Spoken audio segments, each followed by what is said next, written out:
আপনারা 17 বছর লন্ডনে ছিলেন, আগে মাথার ভিতর থেকে নামুন এবং বাংলাদেশের অলিগলি রাস্তাঘাটে একটু হেঁটে দেখেন বাংলাদেশকে আগে ছিলেন। তারপরে আমরা ভরসা করতে পারবো যে আপনারা বাংলাদেশের জন্য কিছু করতে পারবেন কি পারবেন না।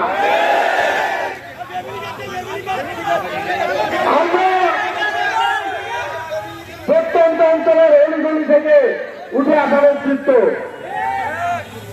আমরা মানুষকে ভয় দেখিয়ে নয়, মানুষের দরজায় দরজায় গিয়ে ম্যান্ডেট চাওয়া নেতৃত্ব।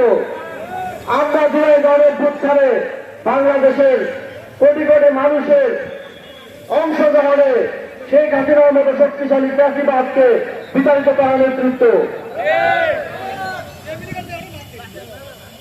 আমরা তাদের মতো বিভিন্ন আজগুবে বক্তব্য, আজগুবে বিভিন্ন ফ্যান্টাসি টক দিয়ে বাংলাদেশের মানুষকে বিভ্রান্ত করতে চাই না।